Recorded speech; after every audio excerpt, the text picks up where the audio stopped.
Welcome to the Grit Behind the Grind podcast, where we dive deep into raw, unfiltered journey of entrepreneurship, fitness, mental health, and building businesses from the ground up. I'm Eric Rowell, co-founder of Grit and Grind Coffee, real estate developer, fitness enthusiast, dad, and husband. And I'm Destiny Rowell, co-founder of Grit and Grind Coffee, creative, brand strategist, and above all, mom and wife, bringing you real talk on what it takes to thrive as a business owner, especially when you're doing it alongside your partner. Here, we don't just focus on the wins. We dig deep into the struggles, the sacrifices, and the daily grind that it takes to make it all possible. So tune in, subscribe, and get ready to uncover the grit behind the grind. What's up, everybody? Welcome back to the Grit Behind the Grind podcast. We are super excited to have this special guest on here with us. We got Devan, one of our homies that we've been really doing life with over the past few years. And we was thinking, like, who can we bring on that meets our audience, that ultimately could give some value, that is aligned with everything that we're already doing. And he's one of the first people that came to mind. So super excited. Devan, tell us a little bit about you. Well, first and foremost, thank you so much for having me on. And it's always, fun chatting with you guys. So I appreciate it. And it's an honor. But yeah, a little bit about my story. I was a martial arts instructor at the age of 13, and I didn't really do it out of necessity. It was one of those things where I got an opportunity, became a black belt, and started getting into it. And that's where like my whole coaching and fitness really kind of started developing as a personal trainer. So like that was my next transition, right? Going from martial arts, became a personal trainer when I started going to college. And then I even switched my business management major, which was really like an undecided, major, and switched that to kinesiology and really loved the fact that I can learn more about it. Even though I switched my major, the crazy thing is, like, I always told people personal training was just a college job, right? I didn't see that as a career because I was told that you had to get a job and had to, get a career and so forth. And so that whole time I was actually trying to become a firefighter. And by the time I went to EMT school, did all that stuff, like I was already making six figures in personal training. I was like, I don't know if I want to, go to be an EMT and make minimum wage. And I think they should be getting paid more than that. Mm-hmm. But it was like, I don't know if I want to make this transition. So I had to like really internalize within myself and be like, what do I want? Right. And that's where it was like, I want to do this more. So, fast forward, I ended up launching my own personal training company. And that usually people think, oh, he was one of those online coaches. Like actually mine was all in person. I had zero social media presence. I didn't post my clients. I didn't use them as testimonials, but built that all through referrals. And that honestly opened up so many doors, leading to me launching and helping launch a prep private school for basketball, middle school kids. And then being like, this still isn't what I wanted. Like I was doing this because it was a cool opportunity, but I still want to open my gym. And then, Strive 11 was born, and now we launched a franchise, and that's what led us to connect. So we're really diving in on that part. I love it. That's wild. I never knew all those details about you. That's pretty cool. Did you know that, Eric? Yeah, I knew most of them, you know what I mean? But like, I want to know, when you were younger, did you have this kind of like gravitate towards martial art movies? Like, was that your whole upbringing? Like, was you focused on martial arts and then, or was it like just a job as you got older and it was like transitioned into that? Actually, it's funny because, as much of a role as I had in that studio, like that wasn't the first studio I went to. To rewind and to explain a little more, like I'm the first of three boys in my family. So I was the test dummy for my parents. So I did every single sport you could think of. For example, I even did fencing, right? Like, the swords, fencing. And I got a first place trophy in one little tournament. And I was like, my parents were like, you have to try it once. If you don't like it afterwards, you can quit. I won. They're like, you're so good at it. I was like, I hate this. I don't want to do this again. Like, you're good at it. I was like, I don't care. Like, this is dumb, And so like, that was how martial arts was for me too. Was like, I started it. I went to different, martial arts studios. I did jiu-jitsu. I did Muay Thai. I did all the different ones. And then it wasn't until my middle brother, started going, and then I was kind of going to be that supportive role. And I would say middle school or like sixth grade, like I hated sparring. I hated getting punched in the face. And then something clicked for me. I had one of the coaches was like my personal trainer essentially. And it just was like a light bulb. All of a sudden it was just like someone lit the fire and I was like, let's do this. And then after that, I started really loving it. I didn't watch martial arts movies really dive that much into it, but I love fighting, and I loved it because it was an individual sport. I'm very competitive, and I didn't like certain team sports because I would hate when other kids would show up and not be giving it their all, right? And so like that just wasn't my thing. I played rugby and I did MMA, right? Rugby's a team sport, but whoever has the ball is pretty much the only player that really matters right then and there.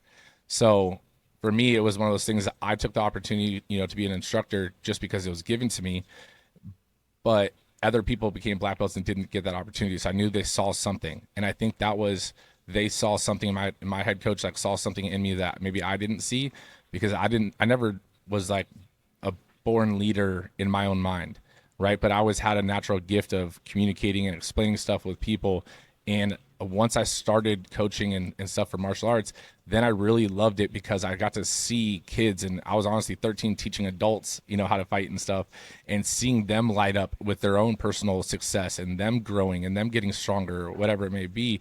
And that was, I found like, I was like, this is what I'm meant to do. Like, I love this. Like, there's no better high than seeing someone else succeed because you were able to have it, and then you get to have a piece of that. Oh yeah. There's a common theme in like all of our friend groups or interviewers that we do that are entrepreneurs. And if you haven't noticed it yet, it is that we are probably highly addictive to serving other people. And we get so much pleasure out of giving other people opportunity and, knowledge and, resources, and then watching them blossom and bloom and leave the nest. And that's the coolest thing. Have you noticed that, Eric? Oh yeah, for sure. Definitely. It's one of those things that, energy tracks energy, and people that have that type of, character trait, they gravitate towards others who have that. So it's really cool to be associated with those type of people. Also, tell me you're an entrepreneur without telling me you're an entrepreneur and you don't like team sports, because I was the same way. Like, if I want to do it all on the group projects, you can just be over there. I'm fine. I'm going to control everything that I need to control because it's going to be right. That's how I was. Even in college, I was like, if you had a group project, I was like, cool, like just send it to me afterwards. Like I'll fix it up a little bit. And then usually they would send it to me and I'm like, let me just redo this. Like, this is like, a little OCD, a little like, controlledness, but it was one of those things where the team sport too is just like, as an entrepreneur, like you have to have a sense of competitiveness or a sense of self-drive. And that bleeds from sports into any area of life. Mm-hmm. Like when we go on, when we all meet up and stuff and we do these runs, like we all do it. And then you guys know, like, I'm not a runner, right? I know it's like, but we do it, and then we get out there and we all put the drive into it.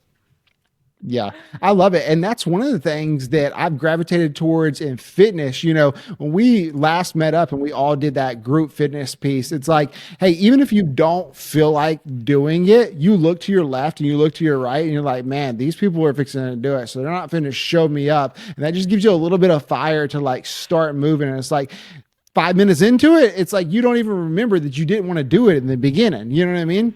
So yeah, you want to see something funny, put about 30 entrepreneurs in a gym and tell them to do a workout that is supposed to be paced equally. Somehow we're figuring out how to beat somebody. It was a good time. Yeah. Tell us a little bit about Strive Fitness. I mean, like me and Destiny have the opportunity to know a little about you and your background, but you started with personal coaching and that kind of evolved into your own gym, and then that turned into a franchise, right? So like, what's that growth pattern been like? Did you build that business yourself? Do you have people that help you build that business? How long did it take you to open up your own gym? I mean, I would say the process of opening a gym, it took me a few years.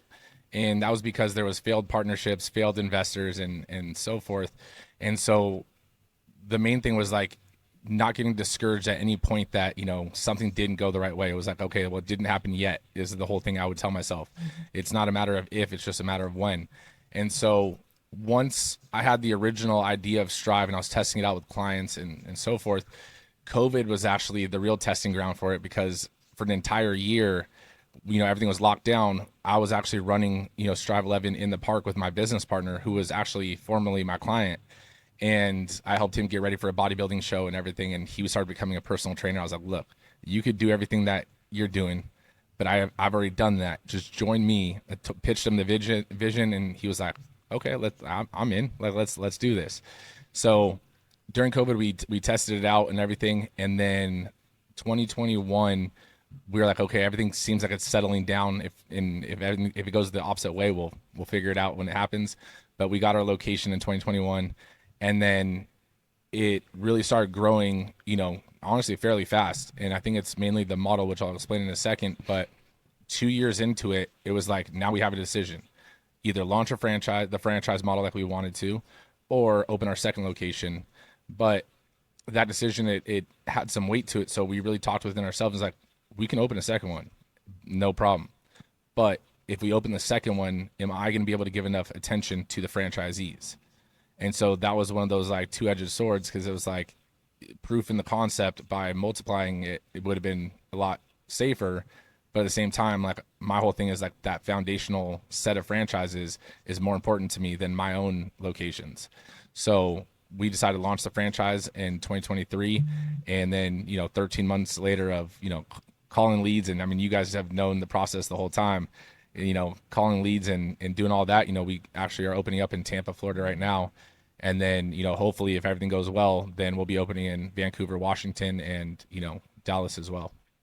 Dude, I love the whole starting in the park and proving your concept. I mean, because for us as business owners, we all are entrepreneurs. Like, we always kind of like start something and try to figure out, hey, like, is this the right thing? Like, do I go all in on this? And then having your risk profile, dialed in and a little bit less, to where you don't have to like put all of your eggs in that one basket. Like, what you're doing is you're testing different concepts, and then you go all in on the concept that bears the most fruit. And that's exactly what we did in the coffee business. And whenever I talk to other people and they're like, hey, I want to start this online clothing store, I want to start this Shopify store, I want to start this other business, and they come to you for guidance and everything, it's like, hey, diversify. Like, put your eggs in as many baskets as you can, and then pour gas to the ones that really catch fire. You know what I mean? So I love that piece.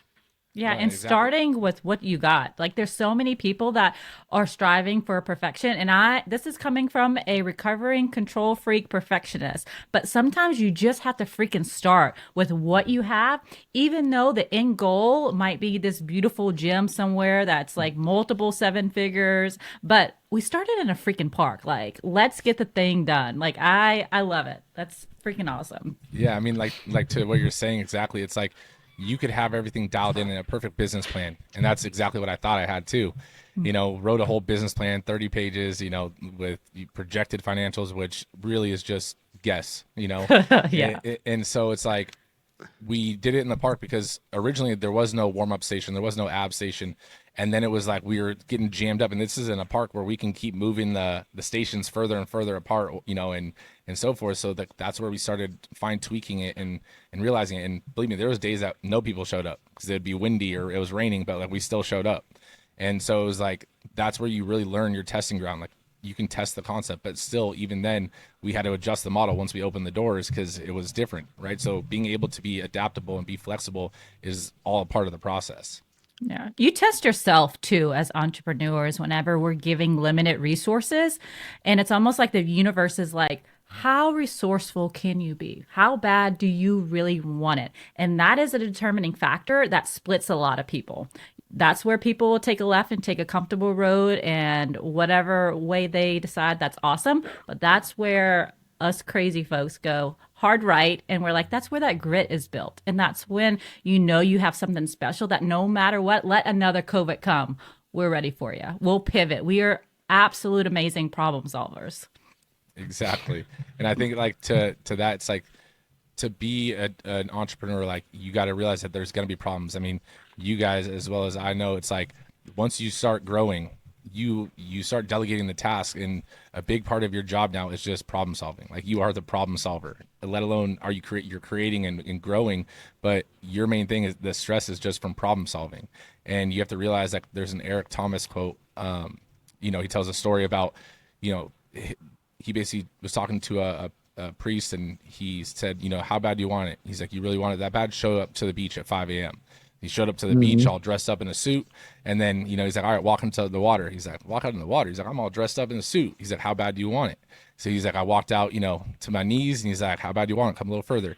And he brings him out, puts his head down, holds him underwater. And just before he passed out, he let him up. And he's like, what was the only thing that you were thinking when you were down there? He's like, I just wanted to breathe. He's like, when you want it as bad as you wanted to breathe, then you'll be successful.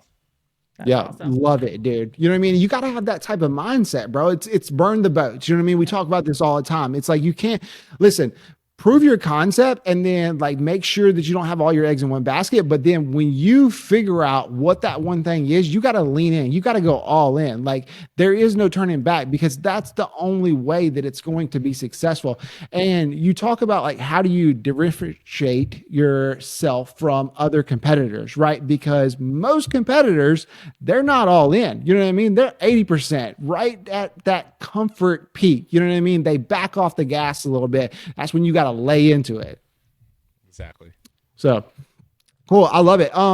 Hey, is Strive Fitness like, so tell me the concept, right? Because I know what we did was sort of like a station, cardio style workout, but you have people know, the general public understands like CrossFit, weight training. Where does Strive Fitness fit in between there? How do you describe it?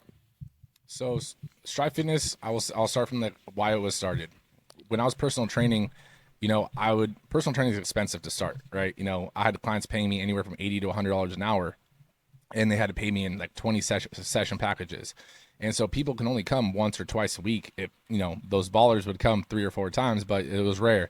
And so in between our sessions, most people, the average Joe, didn't want to do homework that you give them. So it's like, okay, go to these boot camps. Here's a few that are local to us. Go to the boot camps, do the workouts, and then come back for our sessions, and we'll fine tune stuff.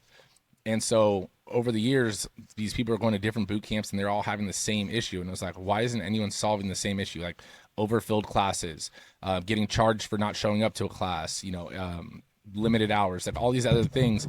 And it was like, but why can't these all be solved? And then that's when I realized a lot of boot camps are pretty much the same thing with a different logo on the front door and different paint scheme once they're inside, but it's pretty much the same thing. And so I started slowly trying stuff out with my clients, and that's where Strive 11 was born. It's a boot camp style gym, but we don't have class times, right? So you can come in at any time and get your workout in right when you walk in the door. One of the trainers will show you the warm up, which is usually 2 exercises, usually body weighted, that, you can do at your own pace, and that's optional, right? So the next part is the 11 stations, and that's where you guys have gotten a piece of it, during our meetups. But how it operates is the stations change every single day depending on the day of the week, and then also the muscle group of the day, and that also alternates. So let's say you're on station 1, there's a timer that for the whole room. The timer rings, everyone rotates. Now you go to station 2, so now you're not waiting on anyone, and no one's waiting on you. So the movement of the gym is just free flowing. It's just like in a circular pattern. Once you hit station 11, you go right back to station 1, and it just keeps the circle going. Once you're done with 1 round, which is 30 minutes, or 2 rounds, which is an hour, then you go to the cool down station or the ab station. And just like the warm up, it's not timed. You do the 2 exercises, you're out in 75 minutes. Now, the whole program is built around busy people with busy schedules. So you can come in, you can skip the warm up, and you can be like, look, I got to go in 30 minutes. Perfect. Let's hop you on the next station. You get on station 7. Perfect. You just got to make it all the way back to station 6, and then you're out in 30 minutes. Next day, you're on, no time constraint. Cool. Do the warm up, do 2 rounds, do the abs. You're out in 75, right? So it's all based around your schedule and then your fitness level. The other cool thing is each station can be modified easier or harder depending on what your fitness level is, right? So me and you might be working, I mean, not you guys, because you guys are fitness enthusiasts, but let's say someone on their first day of ever working out, we could be working out at station 7 together. Both of us are going to be huffing and puffing because the workout's designed to be hard for you at your fitness level, right? So it's really, really tailored to almost like having a personal trainer without having to pay, for the personal training costs. And then we have all those other little features like the body composition scan, the heart rate tracking, the challenges, all the other bells and whistles. But that's like the main concept, and that's why people really sign up, is they love the fact that there's no class times. Yeah, I do. Everything about that kind of draws me in because I like community. I don't like doing things by myself. I don't like having to think about what workout am I going to do. Because if I do, I'm walking around the gym like, do some chest. You know what I mean? I'm good at chest. Let me do some more chest. But I don't stay away from legs. But I show up at a class like this. It's like already pre-programmed for you. You know what I mean? And it's like, all right, we're doing legs today, fellas. Let's go. So that is my jam. That is actually what I look for in gyms. We're in a small rural town. You know what I mean? We don't have that many options as far as like different types of gyms and workouts and things like that. But yeah, I think that the day and age that we live in, and everybody is health conscious and wants to be fit, and they understand the value of longevity and physical physique, then this is where like the general public is going, right? These type of businesses, I think, are going to be here to stay in their long term. Yeah. So, but I have the burning question, like, okay, so fitness is your life. Like, and Eric and I know, like, we work more, we're typically not a barista. We're not, making coffee for someone. We're behind the scenes, creating systems, creating processes. That's just the nature of the beast right now. How do you find time in your crazy schedule when you're building a brand and franchise and to focus on your own fitness? I will say that it is also constant work. And as a personal trainer, I would tell people too that, I completely understand the struggle of not wanting to work out, right? I was like, you're at work, let's say for 8 hours. Then you are, do you ever just hang out at work for an extra hour? It's like, that's what it's like being a trainer. It's like you work, 10 hours, 12 hours in a day, and then you're going to stay there for another hour just for you. And it's like, that was the hard thing as a trainer. But now as like a business owner and stuff, it gets even harder because now you're managing people. You have, systems to build and, manuals to write, whatever the case may be. But that's where I even noticed it for myself was like, I even put it on the back burner, and it's my business, my industry is when I was launching the franchise, I was so focused on it that like I stopped working out. I wasn't eating, 100% of what I should have been eating. And like I started losing a ton of weight. So like actually when I joined RBO and everything, that like I was probably 30 pounds lighter than I'd normally walk around at. And so when I made that switch and I was like, no, I need to get back in it and be the role model that I say I am. And it was like, everyone's like, dude, like, are you on gear? Like, what's going on? I'm like, no, actually, you guys met me when I was malnourished, And so the main thing I realized is like, my schedule hasn't changed. It's still crazy. It's still busy. But the thing is like priorities and scheduling ahead. You're only successful and you only really progress when you set a schedule or a plan for the day or for the week. And so like I set time in each day, and it might not always be the same time, right? But I set a time that's allotted for working out because I know whether I feel like it or not, whether I have other things to do or not, that this is important. Yeah, dude, I love that. I mean, mindset and priorities is definitely what gets me through at the end of the day. Like we can have a million things come up and they can stop us from hitting our goals. But at the end of the day, if we say, no matter what, hell or high water, I mean, it doesn't matter if it's 11 o'clock at night, I'm sick, I got the flu, whatever it is, I'm going to get this done. And you start honoring those commitments. That's what I love.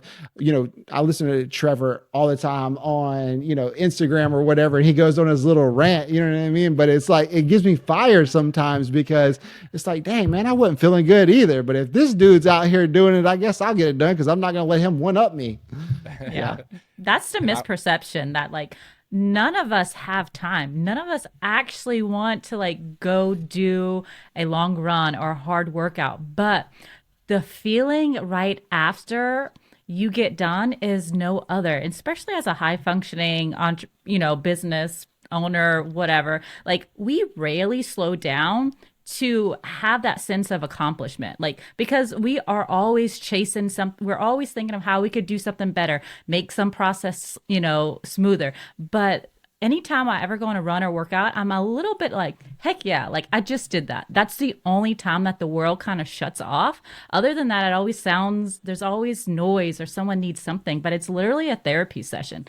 If I don't do that in the morning, or like you said, whenever you could fit it in, I am awful to be around. Like I'm not the best version of me. No, and I want to add on to that because that was one of the things I realized too when I was, launching the franchise and doing all these things, and everything was getting so stressful that I was like, I need to dive in more and work more. And it was like, that was the stress, when in reality, a majority of my creative like thoughts come from when I'm working out. Like majority of the time, I actually, like, I'll have headphones on, but there's no music actually playing. It's just so that people don't talk to me. Like, like, that's just, I mean, that way, if I walk past someone, and this is more like the commercial gym, like in my own gym, I don't wear headphones, but in like a commercial gym, because people will ask questions and stuff, and like, I'll answer them. But then you have those people that, that just want to talk. And it's like, I'm not here to talk for the next hour. Like, like, I want to get in, get out. Like, I got things to do. So it's like, that's where I'm at. But for me, like, the most stressful times, like, one, when I'll run, if I have things to think about, if I'm super stressed, like, and I hate running. But, and I think that comes from the martial arts. Whenever I had to do a fight or a competition, like, it was like, okay, let's go for a run. We have to swim now. It's like, oh man, I hate doing this now. But like, those are when I literally just start letting my brain go on tangents, and all of a sudden, like, that's where some of the solutions to our additional revenue streams and all that stuff came from, was just like shutting everything else off, letting your brain just flow in its current state, and being able to afterwards get that natural rush of endorphins, and almost feel, it's almost like a natural high. And like, there's this RIP, but he passed. He used to say, he was like, you can't snort it, you can't smoke it, you can't shoot up for it, all you gotta do is sweat for it. And it's like this natural high that you can't replace unless you just work out. Yeah. Me and Destiny were just running yesterday, and we look at each other and we're like, man, this is like one of the only times during the day that everything shuts off, that I can process, that I can like decompress. And, honestly, anyone who says that they like running, they're crazy. You know what I mean? Running is not something that you enjoy. You just enjoy the byproduct that you get from running, which is sometimes, like for us, it's turning everything off. It just goes quiet. It allows you to think. For other people, they might get other things, but for the most part, it really does have a lot of positive impacts associated with that. And that is fitness in general, which I was going to ask you, like, how has fitness impacted your business? But you kind of hit on that a little bit, right? You know what I mean? It sounds like it allows you to decompress and think and creative. I will say, like, I want to make a correlation though, in why I love fitness and business, and like the analogy between the two is like, fitness is the perfect example of what it is to be a business owner. Right? For example, fitness, you first day in the gym, you give it your all, you leave everything out on the floor, and then you wake up the next day, you lift up your shirt and no change. But yet you go to the gym again, you give it your all, third day you wake up, you lift up your shirt and no change. But you continuously do that day after day, and then things start aligning, and those small wins of you going to the gym and showing up and leaving it all on the floor, they start to compound, and then you start seeing change, you start seeing definition, you start seeing weight loss. Same thing with a business. You literally show up, you give it all you got, you market as hard as you could, you're innovative as much as possible. Next day, do the same thing over and over again, even if it's not bringing in as many clients, as many customers, whatever the case is, but you do it again, and you dive in again, and you all of a sudden you have a business. I like to tell people, it's like, there's that saying, build it and they will come. And I'm like, build it, they're not going to come. I promise. Like, you have to put the work in, and be intentional about it day after day, regardless of it's a win in your book or not. You doing that is a win. Yeah. A lot of people ask us, like, we get asked so often, like, oh my gosh, you guys are growing so much. How do you do it? I firmly believe it comes down to one thing. And Eric and I have a superpower that we are so strongly, our delayed gratification meter is like out the charts. If you can figure out how to be okay with delayed gratification, you will be an okay business owner. Like, and that's been the hardest thing, I think. And you drew a beautiful picture of it. It's putting the work in and knowing that one good day don't make you and one bad day don't break you. And you have to, and it's easier, so much easier said than done. But that's it. That's the playbook. There you go. In podcast, mic drop, we're done. No, like, yeah, exactly. And like, that's the thing, is like, why is it such a valuable thing to be an entrepreneur in the eyes of the public right now, in the eyes of social media? It's this glorified position to be an entrepreneur, because they say you get, time freedom and all this stuff. It's like, you're trading a 9 to 5 for a 24/7. It's like it doesn't operate that way. Like being an entrepreneur isn't for the faint of heart, and it's not for everyone, and that's okay. But at the same time, anything worth value, there's a cost. In my book, there's three costs, right? Whether it's time, whether it's money, or it's effort. And most of the time, it's two of the three, right? So to be an entrepreneur, it's gonna be financial, it's gonna be effort, and it's gonna take time. But that's why once you build a business, and I'm even sure for you guys, all of a sudden everyone's like, once it's built, now you guys have a franchise and you guys have, a plethora of locations. People are like, dude, that's so cool. Like that's, you guys are so lucky, or, you guys, that you guys have grown so fast. And it's like, yeah, but you don't know all the work that it's been put into this. You don't know the sleepless nights. You don't know what it feels like to work a 16-hour day after day after day in those beginning stages, wearing every hat possible. Right. Yeah. And it's like, but at the same time, that's what it takes. And those that are willing to go through it day after day, those are the ones that you see out on the other side. You have to be forged by that fire.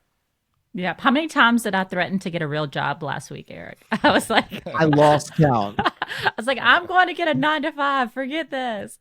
Bro, But, yeah. I mean, you hit the nail on the head, though. I mean, it's challenging every single day, but there not one time does it enter my mind that there's another option. You know what I mean? Because I burnt the boats. Like I have people's lives that they look to me, and they look to me for a paycheck every week. They look to me for their careers, for me to be strategic, and for me to have a game plan and a roadmap for us to continue to grow. That way they have purpose and they show up every single day. And whenever I look at that, it's like, holy cow, like that is a lot of weight on your shoulders. But at the same time, like that's what brings me joy. What else would I do? Because I know that like, hey, I could have goals, and it could be, hey, I want to be a millionaire. I want to be a billionaire. I want a beach house. You know what I mean? All these things. But at the end of the day, I'll get those things.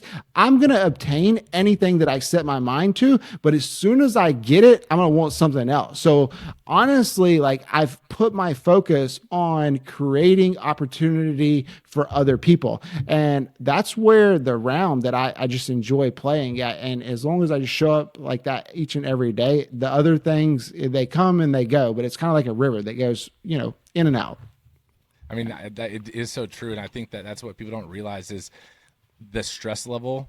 You saying it, like I understand it, because like I believe me, I'm there, like I get it. But like when you tell that to, let's say, the beginning version of you, when you guys didn't have a full set of employees, you're like, oh, that is going to be a lot of weight. That is a lot of stress. It's like you can't really understand it unless you're in it. But it's like, for example, our Tampa location, he rolled his whole 401k into this. Like for a moment, like the first initial thought was like, wow, that's so cool. He's, he believes in us so much, but then that passes really quick. And then you're like, oh, wow. Oh, crap. Like, he believed in us that much. Like, it's like, then now it's a reality. Not only do I have our employees, but then it's like now someone's life is also going to be a byproduct of my effort. If I start letting my foot off the gas, I'm affecting his life as well. And so like that whole thing, it is so crazy to think about. But at the same time, yeah, like what would we do? I mean, there's days I want to throw my computer against the wall. Don't get me wrong. And then, there's days that I'm like, damn, did I do the right thing in one, launch a franchise, or two, even become an entrepreneur? Because now I have my family and all that kind of stuff. But it's like at the end of the day, it's all worth it for that one day of sunshine. All the days of rain, make it worth it. And you just take that and you let it, become what it is, and you just enjoy those moments and you enjoy the entire process. Because at the end of the day, if it was easy, everyone would be an entrepreneur, and then it wouldn't be of any value. Absolutely. Yeah, tell me, we kind of brushed right over the book piece, and I know that thing just launched. I actually slipped my mind. Like I tell us, break it down. Like, so for you who do not know, Devan just now launched a book. Didn't it hit bestseller? Like, so it's on Amazon, right? Tell us about the book, bro. Like, give me the highlight, Cliff version. So the book, I mean, I've been telling myself for years that I want to write a book, and I didn't know what I wanted to write it on and so forth. But then with everything that I'm about, like the business side, the fitness side, the mindset side, I was like, okay, I got to do something around there. And I wanted it to be something that was more authentic. So it was like, well, I've opened a gym, I've launched a franchise, I'm helping someone else open their gym. It's like, why not just make a book that I wish I could have read, that gave me all the pieces that I could use to open up a gym, whether it's a Strive location or not. So the book, essentially, it's a no fluff, no BS, like, kind of book. And when you read it, like you'll hear my voice in it. Like my publisher basically they changed everything, and I went back and said, do not do that. I was like, some things are going to be grammatically incorrect. I was like, I want it that way. Love right? it. And so like the first chapter essentially talks about mindset of just an entrepreneur, and it really goes into some of the things that we're talking about on this podcast. And then from there, it dives straight into it. Like, how do you find a location? How do you find your avatar? How do you niche down in the market? You know, all those little areas, there's a chapter on it. And then at the end of each chapter, each and every chapter, there's a QR code. If you scan that QR code, it actually takes you to a landing page. And it's, I could have done it in a way where it's like input your phone number and email and become a lead, but like I wanted it to be just free advice. So when you scan it, it'll take you to a web page, and then some have a video of me talking about that chapter a little bit more in depth, almost like a live podcast kind of version. But then each chapter also has a downloadable thing, so downloadable templates, downloadable worksheets or whatever to talk about what we just covered, so that they can implement those things in their actual process of opening a gym. Because every trainer, people ask, like, you know, did you always know you wanted to open a gym? I was like, not before I became a personal trainer. But then once you become a personal trainer, every personal trainer tells you, even, you know, CrossFit coaches, I'm going to open my own CrossFit gym. I'm going to open my own gym. And that's just, you know, everyone says that, but it's because they don't really know what they want to do yet. So I already became 1% of trainers by actually opening a gym. And then my whole thing is like, I like to do that least traveled road. It's like, how many trainers that actually open a gym actually make it a scalable franchise and actually grow a franchise. So then I was like, I want that. And a byproduct of that is being able to impact more lives. And that was my whole core value, was like impacting lives in as many as I can while I can. So doing that, it's like I can help my franchisees open their gyms, impact their members' lives. And I was like, dang, if I write a book about opening a gym, even if they don't join my franchise, I kind of had an indirect ripple effect on their members' lives, because they wouldn't have opened a gym maybe if they didn't read the book. Right. So it's like, it's kind of sticking to that core value of like just trying to give back to who I can as long as I can. Cause I mean, no one knows how long we can. That is amazing. Like, so even what I heard is, even if you do not want to open a gym, like, I feel like you need to read this book anyways. Like, it is, like you said, it's such a direct correlation with business and fitness. Like, it's literally the same thing. And so I'm excited. Yeah. And one thing I want to touch on is when he was hitting on the QR codes, right? He said, hey, I could have made this a lead magnet and I could have used it to generate, you know, revenue for my business. But instead, I just wanted to give value. I wanted to give back to other people, right? And when people ask us like, hey, man, I've seen the success you had. Why do you think that you've been so successful? And that is it right there. When you just live a life to where you genuinely want to help others succeed in life, winning is a byproduct of that. But the problem is so many people talk about it. They talk it, but they don't walk it, right? You know, but the people that actually walk that and then they're taking actions just like that, again, it's a byproduct, and the byproduct is winning. Yeah. No, definitely. And I mean, like if someone reads the book and, you know, they do want to open a Strive, it's like, that's awesome. That's a win. But at the same time, like my whole thing, again, like you're saying, is a giving back, and it's all about, what's it called? That karma, right? You know, in a way, but it's the energy that you give out there. I mean, you guys and myself have had a number of conversations about both of our businesses, and we're just literally, we gave each other our FDDs, and it was like, do people do this? You know, it's like, you know, but it was like, both of us, or all three of us were like, you know, what does it matter? Like, we're going to end up helping each other out on this. And it's like, when you end up helping others want to help you too, in reciprocal. So it's like, that's just what it's all about. Well, it's a choice. It goes back to, we keep saying the word mindset. It goes back to having the mindset of scarcity or giving. And I choose not to have to worry, because I grew up not in the best of conditions where my parents are always worried about money or food or whatever.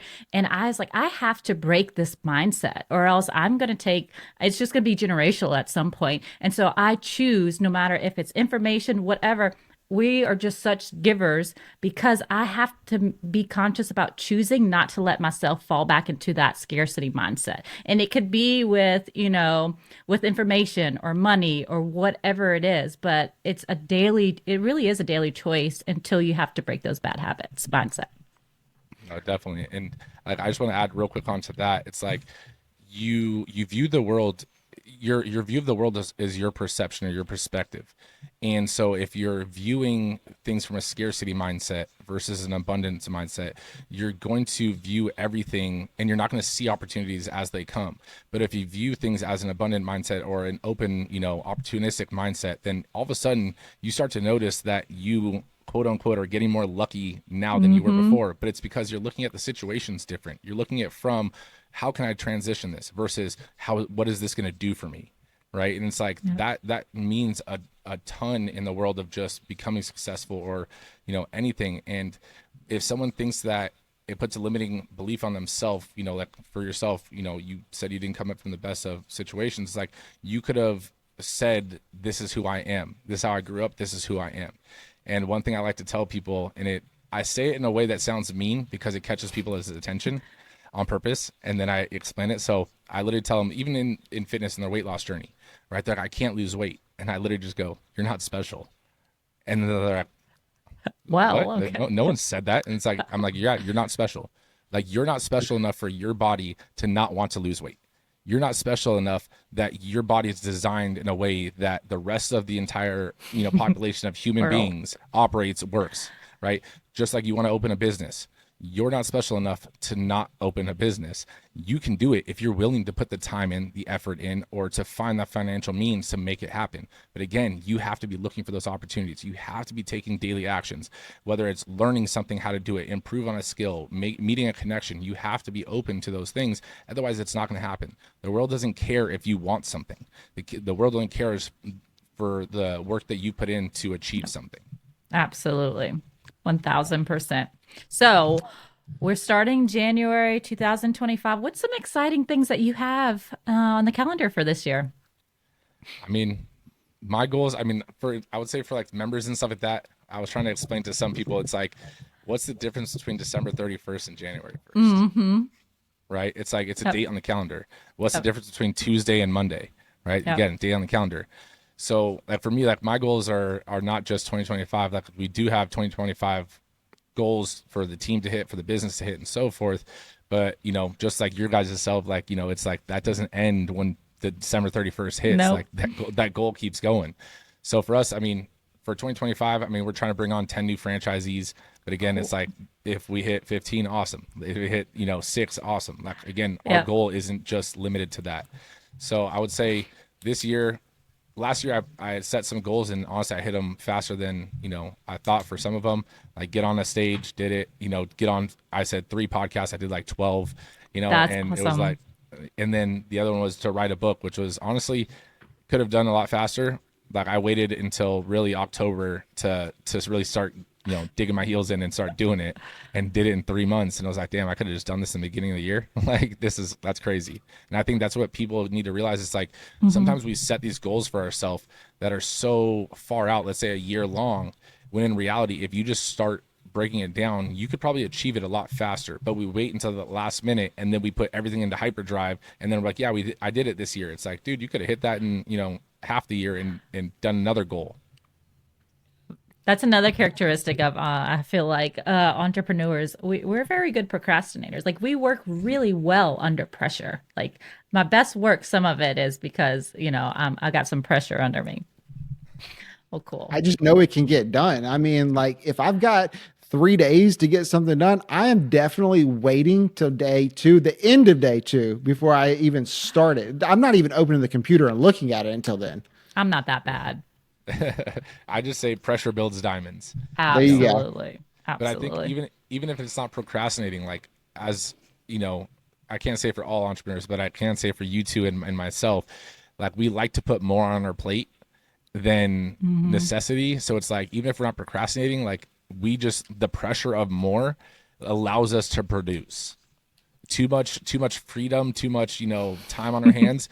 We start to procrastinate. We start to, take the foot off the pedal. It's like that pressure is what really drives us. Yeah, no doubt. If we have time to sit down and watch a movie, Netflix or something like that, you better watch out, because we're starting a new business, bro. Like if you give us 30 minutes, an hour of free time, it's like, okay, well, what else can I go do? It's definitely a default setting, and I don't know if it's a good one. Our off switch is broke. Yeah, for sure.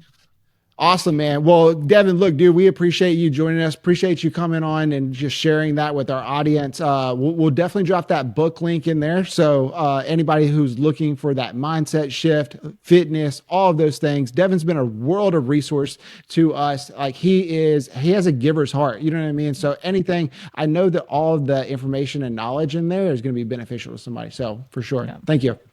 I appreciate you. All right. Later.